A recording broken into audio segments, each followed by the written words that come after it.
जय श्री राम दोस्तों, जय हनुमान। कैसे हो आप सब लोग। आज जो समाज के लिए एक ऐसी साधना देने जा रहा हूँ, जो साधना इस भारत में लोगों ने दी तो बहुत है, लेकिन उसको सिद्ध किसी ने नहीं किया है। अगर वह साधना आप लोग सिद्ध कर लेते हैं, या उस साधना का, उस देवी का आपने मंत्र भी सिद्ध कर लिया, तो आप देखेंगे कि आपके जीवन में कोई भी ऐसा कार्य जो असाध्य है और आप लोग नहीं कर पाते, मानसिक रूप से या शारीरिक रूप से, आप दोनों ही तरीके से उस साधना को सिद्ध करने के बाद आप अपने जीवन में हर कार्य को करने में संभव हो जाओगे। अपने जीवन में हर व्यक्ति को एक बार, कम से कम एक बार, उस साधना का एक चरण पूरा करना चाहिए। एक चरण जिसने पूरा कर लिया, आप समझ लेना वो व्यक्ति अपने जीवन में, जैसे संतों की कैटेगरी होती है, संत कैटेगरी में ही आ जाएगा। साधना का नाम है, देवी का नाम है, साधना का नाम है, देवी का नाम है लूना योगिनी। अधिकतर इस नाम को लोग लूना चमारी के नाम से जानते हैं, सिर्फ नाम ही जानते हैं। अधिकतर हिंदुस्तान में इसको लोग पूजने का दावा ही करते हैं, किसी को भी सिद्धि नहीं है। अगर इसकी सिद्धि कर ली जाए तो आप देखेंगे आप इसकी सिद्धि करने के बाद आपके पास कौन कौन से देवता बाय डिफ़ॉल्ट सिद्ध हो जाएंगे, इनके साथ कौन कौन सी साधनाएं सिद्ध हो जाएंगी, इनके साथ कौन कौन सी शक्ति सिद्ध हो जाएगी। तो आपको ये देखना है, जैसे मैं बता रहा हूँ कि अगर लूना योगिनी चमारी की आप साधना करते हो तो हनुमान जी आपको बाय डिफ़ॉल्ट सिद्ध हो जाएंगे, क्योंकि जो लूना चमारी ने, लूना योगिनी ने हनुमान जी की स्वयं सिद्धि करी थी। गोरखनाथ आपको सिद्ध हो जाएंगे।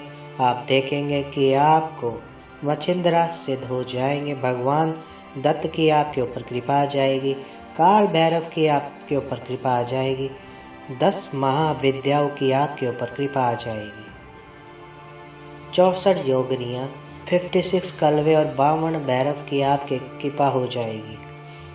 आपको क्यों होएगी ये? क्योंकि इस देवी के को खुद स्वयं वह शक्तियाँ सिद्ध थी।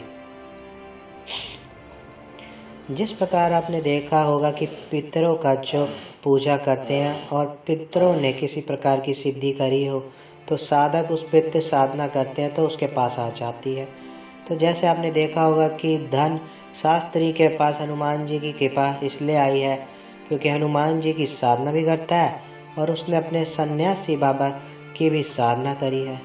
उसी प्रकार अगर आप लूना योगिनी की साधना करते हैं तो आप सोचोगे कि आपके पास कितनी प्रचंड से प्रचंड शक्ति आपके पास आएंगी और कोई भी ऐसा कार्य आप करने में असक्षम नहीं हो सकते, असंभव नहीं हो सकता कि आप ना कर सके। तो मतलब हर कार्य आपके हाथ से संभव हो जाएगा। बस शर्त ये है कि आपने कम से कम उस साधना को एक बार तो कम से कम करनी है, कम से कम एक बार तो कम से कम किया होना चाहिए। और उसके उपरांत इस साधना को अगर आप कंटिन्यू करते हो, उसके 8 चरणों को पूरा करते हो, तो आप समझ लेना कि स्वयं में आप अघोर, तांत्रिक, मांत्रिक, औघड़, सिद्ध कौल, कौलाचार्य, ये सभी प्रकार की आपके पास ज्ञान भी अपने आप आने लगेगा और आपको इस प्रकार की शक्तियाँ भी आने लगेंगी। जिस प्रकार लोग बोलते हैं कि किसी भूत को, जिन को, मसान को, प्रेत को हटाने के लिए उनको विशेष क्रियाएं करनी पड़ती हैं, ये साधना करने के बाद आपके घर में किसी भी प्रकार की ऐसी नेगेटिव एनर्जी रह नहीं पाएगी और साथ में आपके ऊपर विशेष कृपा आएगी। आप अपना तो भला कर सकते हो, साथ में आप कुछ विशेष साधना करने के बाद, इसकी 1, 2, 3 चरण करने के बाद लोगों का भी भला कर सकते हो। तो आप देखोगे कि माँ भगवती का ही रूप हो। दूसरा, साबरी विद्या में आपने देखा होगा कि लूना योगिनी, लूना चमारन का आन लगी, जिस प्रकार गोरखनाथ की गुरुओं की आन दी जाती है, उसी प्रकार माता लूना चमारी की आन दी जाती है। तो माता लूना चमारी इसलिए उनके नाम के आगे चमार शब्द लगा दिया, क्योंकि वो उनके समाज से आती है। उनके समाज से आने के बाद वो योगिनी के रूप में बनी। मतलब चमारी बोलना उनको बहुत बड़ा अपमान है, लेकिन बोलना इसलिए पड़ रहा है कि जो लोग हैं वो उसी नाम से जानते हैं।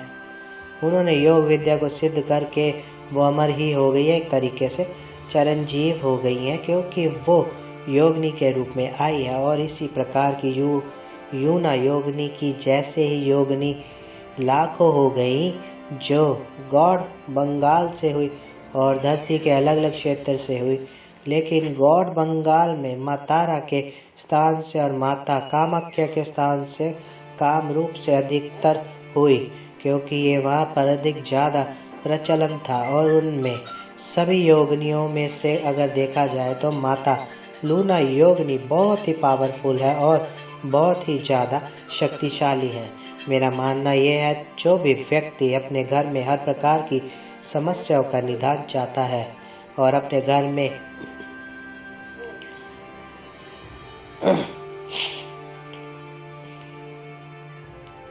सब प्रकार की समस्या को निदान चाहता है, अगर वह सफल होना चाहता है नौकरी में, व्यापार में, बिजनेस में, किसी भी कार्य में, इवन एस्ट्रोलॉजी में, न्यूमरोलॉजी में, ठीक है, वाम शास्त्र में अगर देखा जाए, वास्तु में, वो तो उस व्यक्ति को लूना योगिनी की साधना करनी ही चाहिए।